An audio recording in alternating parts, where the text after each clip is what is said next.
Tonight on Arirang News Center, South Korea will suspend operations at a joint industrial park with North Korea in response to North Korea's recent long-range missile launch. It's the first time in the park's decade of operation that Seoul has halted work there. Seoul's National Assembly adopted a resolution urging Pyongyang to stop weapons development. The message: repeated provocations will only deepen that regime's isolation. And U.S. Democratic and Republican voters deliver resounding victories for two candidates whose 2016 presidential campaigns were once seen as far-fetched. We'll have the details. News Center begins right now.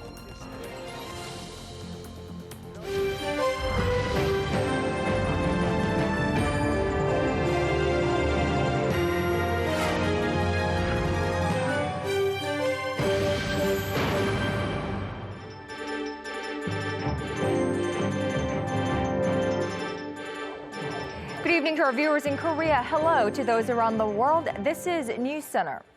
South Korea has decided to suspend all operations at the inter-Korean Kaesong Industrial Complex in response to North Korea's continued provocations. Now, it's the strongest measure Seoul has taken so far, especially regarding the jointly run park, which is the last remaining symbol of inter-Korean economic cooperation.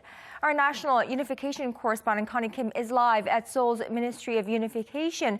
Now, Connie, this is an extreme step. Now, how did the decision come about? Well, Kwon-young, South Korea says shutting down the Kaesong Industrial Complex is a special means to pressure North Korea to give up its nuclear weapons program. Now, Seoul's Unification Ministry's announcement came as North Korea conducted its nuclear test and fired its long-range ballistic missile. We cannot curb North Korea's nuclear and missile development plans with existing response measures at such a grave situation. We must respond strongly with the international community to Pyongyang's wrong behaviors, and there is a need for special measures to pressure North Korea to give up nuclear weapons program and bring about change. Now, Seoul's announcement shows just how grave the current situation is when we look at the agreement reached in August 2013, ending a 5-month shutdown, which it said Seoul and Pyongyang guarantee normal operations at the Kaesong Industrial Park regardless of any circumstances. Now, although the suspension is aimed at punishing the North, losses will be bigger for the South Korean side. The South Korean government and firms have invested some $854 million into the complex, the last remaining symbol of inter-Korean economic cooperation since it was launched in 2003. A total of $516 million of cash has been funneled into the North in total, with almost 1/5 of that amount going into the regime just last year. Reported losses by South Korean companies during the 5-month shutdown in 2013 is about 9 times the cash Pyongyang earned last year. The nightmare is sure to revive for South Korean companies who will be preparing to withdraw from the complex. The industrial park was closed during the Lunar New Year holiday, and starting from Thursday morning, South Korean businessmen will enter Kaesong only to start withdrawing their firms from the complex. Connie, there are 120 plus South Korean firms operating at the Kaesong Industrial Complex. Does the government have plans to support these companies? Well, of course, Kwon-young, but details of that support the South Korean government is planning to provide will have to be ironed out. Now, looking at the case back in 2013, when North Korea pulled out all of its workers, Seoul provided loans and special funds to the South Korean companies and made them tax exempt. One ministry official also said they're reviewing the possibility of offering the 124 companies some kind of replacement sites as an alternative to their operations in the complex. But for now, we're not expecting that landmark symbol to restart operations anytime soon. As South Korea said, the North will have to address the international community's concerns regarding its nuclear and missile development and create an environment for normal operations at the park. Kwon-young. Thank you, Connie. Our Connie Kim live from the Unification Ministry in Seoul. Well, at this point, we cannot say when the Kaesong Industrial Complex will reopen or whether the only joint business between the two Koreas will go down in history. Our Kim Hae-sung has a brief rundown of its history. On the North Korean side of the demilitarized zone, the Kaesong Industrial Complex, the single joint business of the two Koreas, was launched in 2003 and opened in 2004. The joint park is largely financed by South Korea. The factory zone currently hosts more than 120 South Korean companies, which employ some 54,000 North Korean workers. The estate is a precious source of cash for the isolated and impoverished North. 2 years after its opening, the number of North Korean staff hit 10,000 workers. A year after, it doubled, and in 2012, it reached over 50,000. The accumulated earnings from goods produced at the complex rose from some $100 million in 2007 to $2 billion in 2013. Production at Kaesong accounted for 99% of inter-Korean trade last year.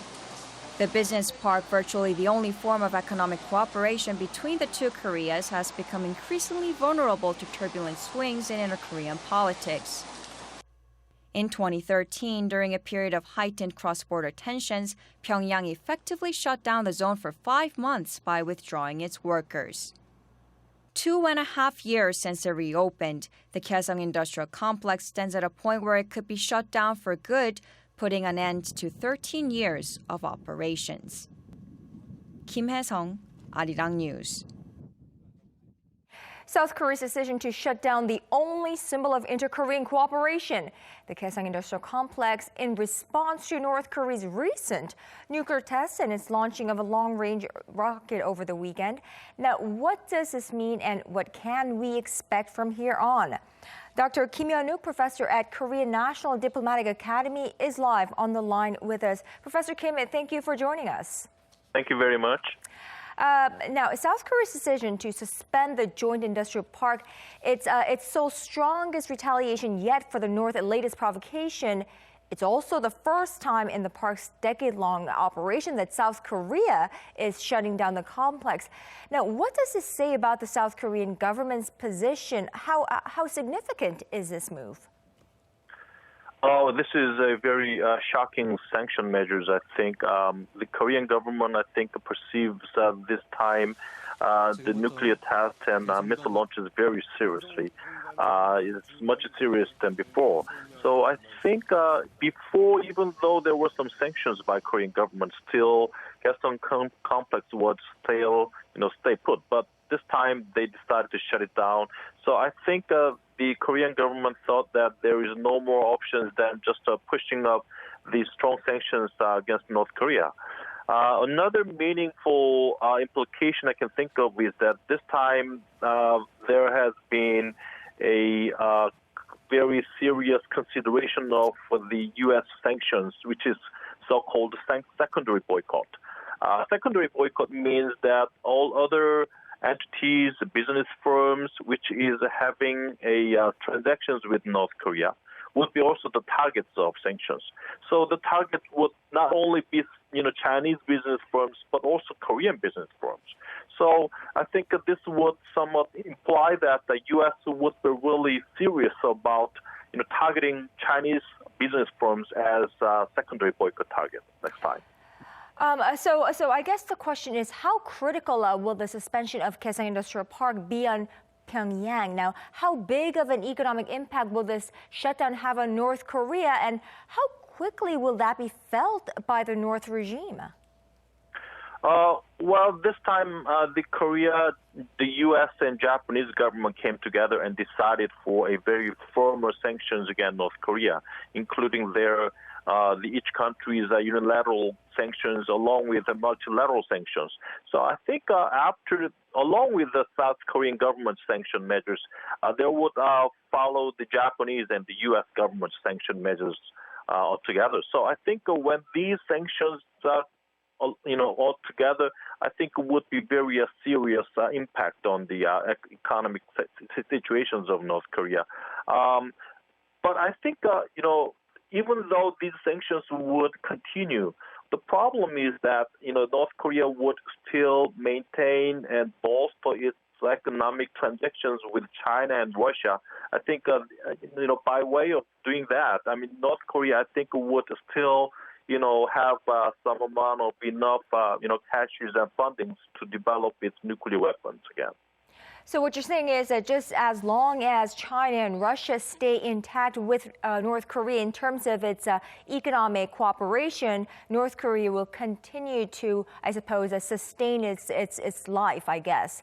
How do we expect North Korea to respond to this latest move? I'm asking you to make a prediction on the unpredictable North Korea, but what is your forecast? Do we expect Pyongyang to launch another provocation in response to Seoul's shutdown? Yes, I think so. We just have, February, Kim Jong-il's birthday. March, we will have a key resolve exercise, a full legal exercise between the U.S. and Korea. April, there is a Kim Il-sung's birthday. May, there is, North Korea's party convention. So all these series of events, makes enough, excuses for North Korea to make another provocation. Important thing is that, surprisingly, all these nuclear tests and provocations of North Korea makes the U.S., South Korea, Japan versus North Korea, China, Russia, scenario, scheme. The new Cold War scheme is now becoming more evident by way of North Korean provocations, which is good for North Korea. I think that definitely North Korea would do some more provocations, which would make North Korea give North Korea much more favorable situations for its own security context. Dr. Kim Yeon-woo, professor at Korean National Diplomatic Academy, thank you indeed for speaking with us tonight. Thank you very much. Well, unlike their usual day in office, lawmakers at Seoul's National Assembly were united on a resolution to condemn North Korea for its recent long-range missile launch. Our Kim Ji-yeon has more on the work done at the National Assembly on the last day of the 5-day Lunar New Year holiday. South Korea's National Assembly passed a resolution on Wednesday denouncing North Korea's recent missile launch. An overwhelming majority of lawmakers, 243 out of 292, voted in favor of the resolution, while 5 abstained. The remaining 44 were absent when the vote was called. The resolution urges Pyongyang to stop its weapons development and provocations and become a responsible member of the international community. It also calls on the South Korean government to strengthen its military readiness in close cooperation with the United States and work toward resolving the North Korean issue through dialogue with Pyongyang. National Assembly Speaker Chung Ih-wha said North Korea's recent missile launch and fourth nuclear tests are clear violations of United Nations Security Council resolutions, and that is why the National Assembly is condemning Pyongyang's provocative acts, which are threatening the peace and security of the Korean Peninsula and the international community. The resolution also states the recent launch will only further isolate North Korea from the international community and warns Pyongyang that it will pay a price for the ensuing damage.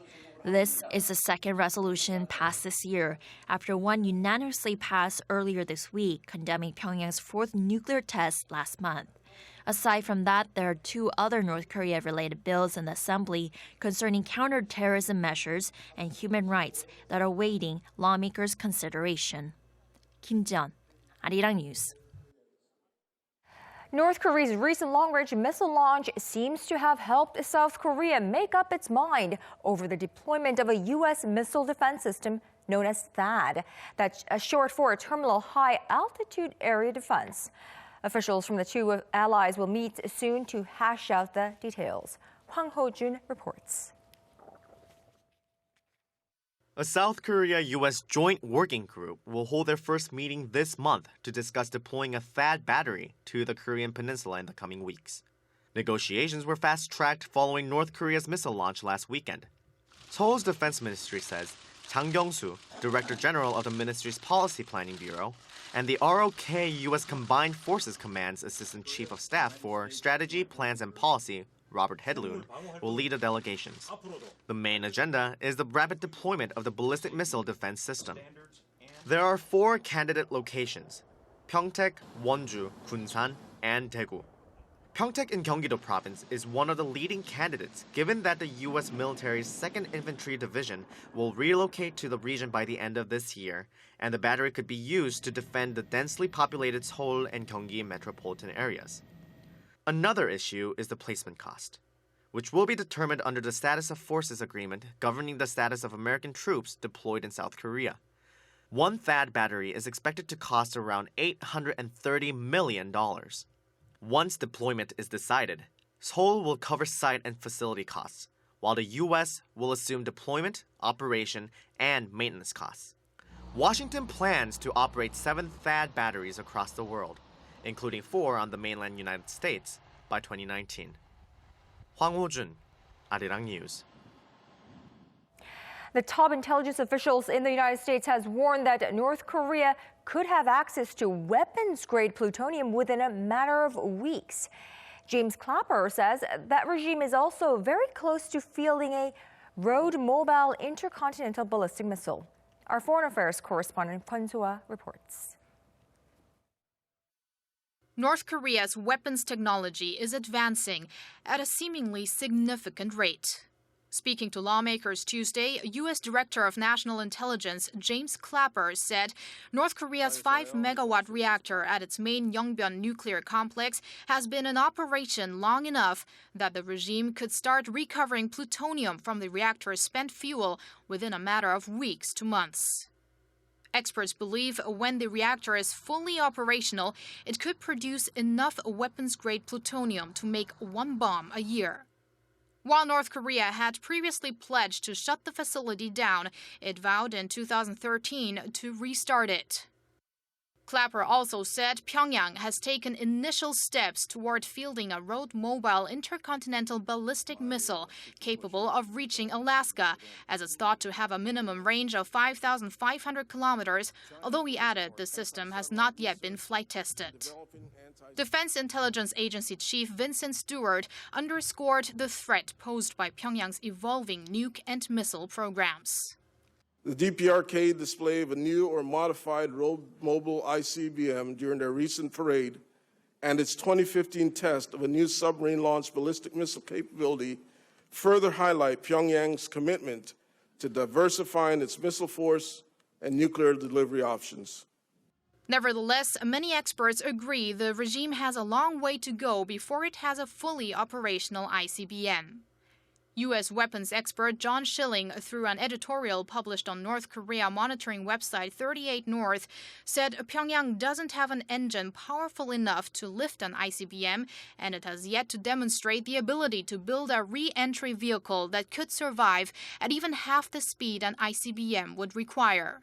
And even if it were to overcome those challenges, Schilling says the size of an ICBM would make it easy to spot days before a launch, saying, quote, that doesn't make for a useful weapon. Kwon So-ah, Arirang News. Kim Jong-un's reign of terror continues as once again, one of North Korea's highest officials has been reportedly executed. Army General Ri Yong-gil, the chief of the General Staff of the Korean People's Army, was charged with corruption and pursuing personal gains. Even though he worked closely with Kim, it seems that that was not enough to save him from Kim's tight grip on the regime. Kwon Jang-ho brings us this report. A South Korean government source revealed on Wednesday that Ri Yong-gil, the North's chief of general staff to the People's Army, had been executed earlier this month under charges of corruption and pursuit of personal gains. The execution is thought to have taken place sometime around February 2nd and 3rd, when a joint meeting between the North's ruling Workers' Party and the military was being held. The government source said Lee may have been opposed to Kim's recent military appointments, or there could have been a plot to remove Lee among those within the party's leadership. There has been no official confirmation of his death from North Korea. Lee was appointed as the Chief of General Staff in 2013. He worked closely with Kim, and he was seen accompanying Kim on inspection trips to the regime's defense ministry as recently as January. But he was notably missing during the joint meeting and celebration events after the regime's missile launch on Sunday. This is the latest in a long list of executions of officials ordered by Kim. Over 100 officials are said to have been purged since Kim came to power in late 2011. In comparison, his father, Kim Jong-il, and former leader of the communist state, is only said to have killed 10 officials during his early years in power. The most notable purge to date was Kim's uncle, Chang Song-taek, in 2013 for alleged treason. He was at one time considered the second most powerful man in North Korea. These purges of officials suggest Kim is continually looking to assert his authority and consolidate his power. Kwon Jang-ho, Arirang News. In the wake of North Korea's latest missile launch, South Korea's financial officials came together to evaluate the potential risks on the Korean economy. Our Kim Min-ji has a summary of their conclusions. The country's central bank convened another meeting on Wednesday to assess the impact of North Korea's recent missile launch on the South Korean economy. Based on what's happened in the past and given South Korea's sound economic fundamentals, the general consensus is that the North's latest provocation will have a limited impact on the local economy and financial market. Bank of Korea Governor Lee Ju-yeol said that the central bank will stay alert as North Korea could become a risk factor for the financial market at any time. With regard to the recent downturn in major stock markets around the world, including Japan, the top central banker attributed the decline to global uncertainties, saying it's not because of Pyongyang. Lee did say, however, that the global economy will continue to face challenges down the road. This as Japan has pushed its interest rate down to the negative territory, and on top of that, there are also lingering uncertainties in China, falling global oil prices, and the slowdown in the global economy. Financial markets of advanced markets are showing signs of increased instability since the start of the Lunar New Year holiday. It will take some time before they stabilize. The nation's finance ministry was also on the same page, saying no major trends have been detected since the launch. It's operating a 24-hour monitoring system and says it will take swift action to protect the local economy if there is a threat posed by new sanctions from the international community or further provocations by North Korea. Meanwhile, stock and foreign exchange markets in South Korea and other Asian regions that have been closed for the Lunar New Year holiday will reopen on Thursday. China will remain closed this week, while Japan, which has stayed open, will close for the day on Thursday. Kim Min-ji, Arirang News.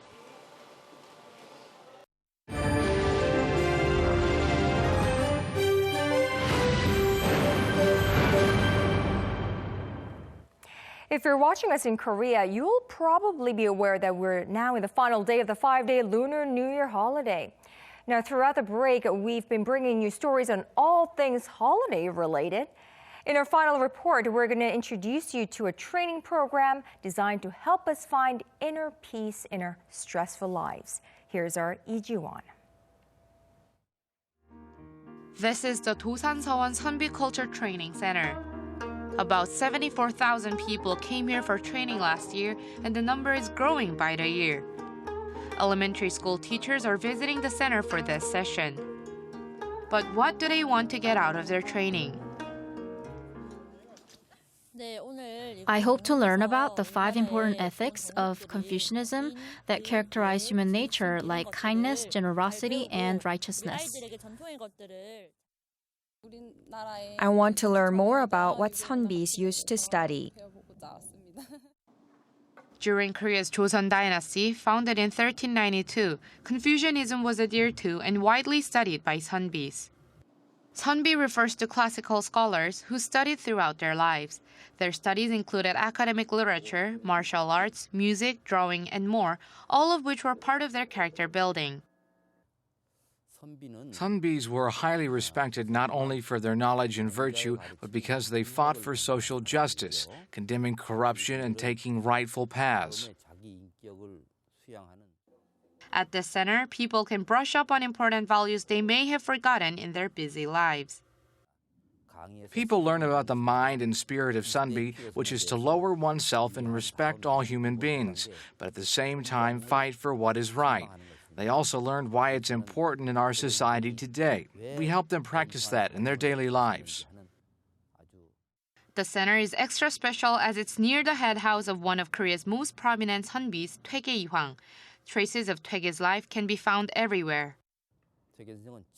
Taege is highly praised by many for putting his knowledge into practice and treating everyone fair and same, regardless of their social status.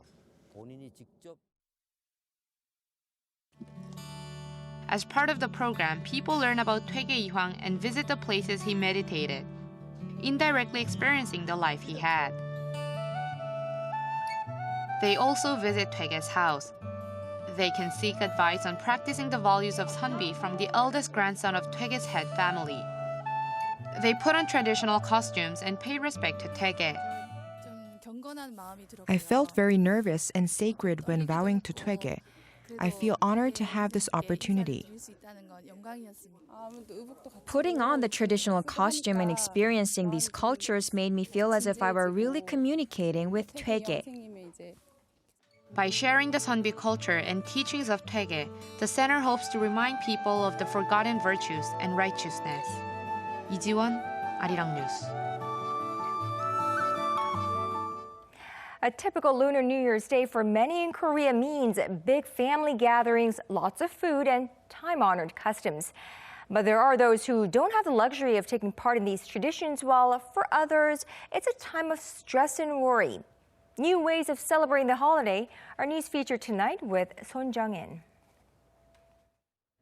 The nation's major expressways are crowded with cars as holiday travelers take part in the mass exodus that leads them to and from their hometowns during the Seollal or the Lunar New Year holiday. With a large number of Seoulites out of town, expats who stay behind in the capital are left to come up with their own ways of spending the holiday and observing local tradition. It seems like the equivalent to kind of like Christmas in the West. Like for us, Christmas Day here is just a day off, but it's our big celebration and holiday. And Seollal in Korea seems more similar to our Christmas Day. It's a big holiday here. Patrick Walsh, who's been living in Korea for 6 years, decides to prepare some Seollal dishes for his friends who are unfamiliar with traditional Korean food. Mandu dakguk for a Seollal holiday. I will share it with my friends. He may have been clumsy in following the recipe, but does his best to greet the holiday with rice cake soup. It's traditionally eaten to grow a year older and bring good fortune for the year. Very full of flavor. It's very good. Very good. I love it. We spent today walking around the city of Seoul, very cold and hungry, and now this is perfect food for comfort food. It's amazing. Amazing. The white color of rice symbolizes purity and cleanliness, while its round coin shape represents success and prosperity. It was good. We don't serve dakguk at our restaurant, so it was nice to cook something different. It's like a special meal for tonight for my friends. Back in Canada, we don't celebrate like the Seollal holiday or Lunar New Year, so we don't really have a tradition for it. So it's nice to come here and make our own new tradition. At this language institute in Seoul, young job seekers opt to stay in the city for the holiday to continue developing their language skills that they believe will help them find a good job. The institute set up a so-called holiday evacuation shelter for those in need of a place to escape from family gatherings.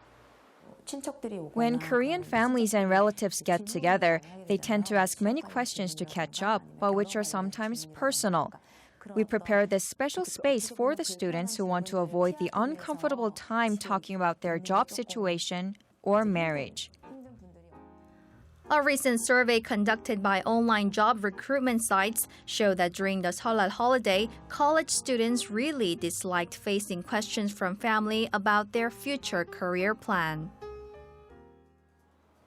Instead of being a precious opportunity for quality family time, traditional holidays have become events to avoid for those struggling to land a job. I lose face when I meet my relatives because I'm unemployed. I feel uncomfortable when they point out that I haven't gotten a job yet. It makes me want to find a job immediately and earn money. The way people spend the holidays may differ, but they still share something in common: the hope of enjoying special time off in a happy and relaxing way. 손정인, Arirang News.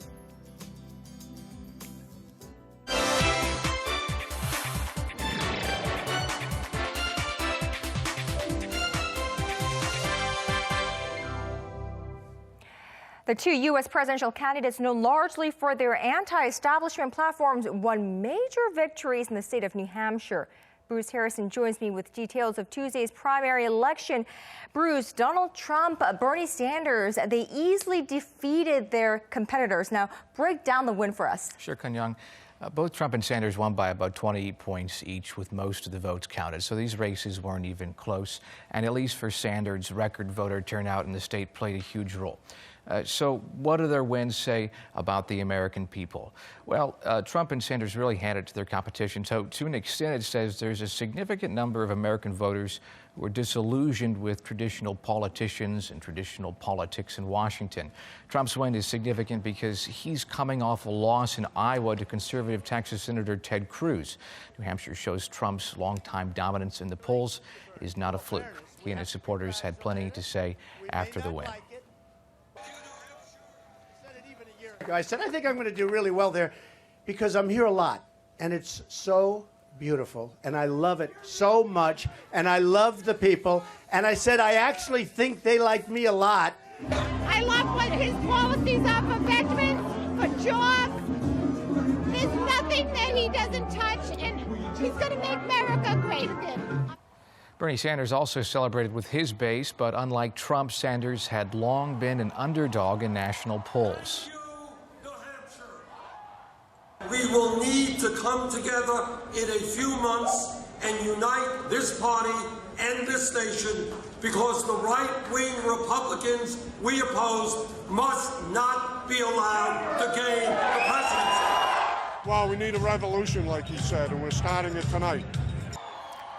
The next contest, the first southern state in the primary, South Carolina. Sanders hopes his win in New Hampshire opens eyes in that state, where former Secretary of State Hillary Clinton has a strong lead in the polls.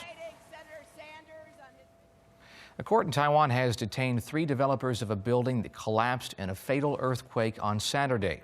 The Tainan District Court said it found the building was not designed by the signature designer, and the developers are suspected of violating the law by applying for construction with the actual designer's license and name. They're being held without bail on suspicion of negligent homicide. For Bruce, witnesses on the scene told reporters that they actually saw large cans of cooking oil packed inside the walls, meaning they used that for the building material. Sure, that, and Taiwanese media reported as well that polystyrene, which is used in a lot of plastic products, had been mixed in with some concrete and support beams. So if these things that people saw are true, it could be damning evidence for these developers. Right, professional negligence there and architect's ethics, really. All right, thank you, Bruce, for that. We'll see you tomorrow. My pleasure.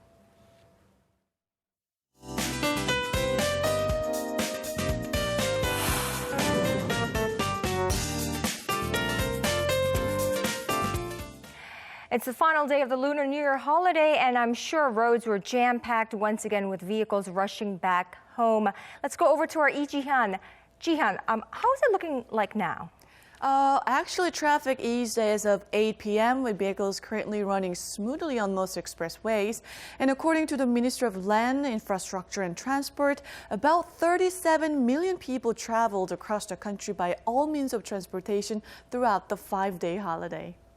Right, Monday, the actual Lunar New Year's Day was the most congested for Seoul-bound expressways, I remember. But Ji-han, whether you were on the road or at home, the weather actually was very favorable for most regions over the holiday. What about tomorrow? You know, many Koreans make that dreadful return to the office after a super long holiday. We want to know about the weather.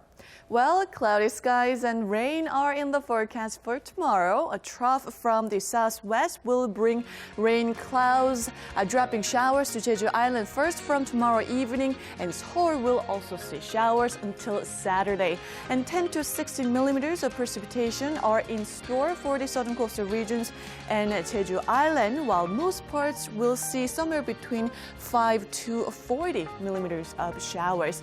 But temperature-wise, double-digit highs are in store, including here in Seoul, but let's take on the lows first. Here in Seoul, we'll start out at 1 degree Celsius, 7 for Busan, and Jeju will start out the day at 12. And as for the daily highs, much milder highs, with Seoul topping out at 13 degrees Celsius, 14 for Daejeon and Daegu, and Busan and Jeju Island will see a high of 15 and 17. Now that's Korea for you, and here's a look at the weather conditions around the world.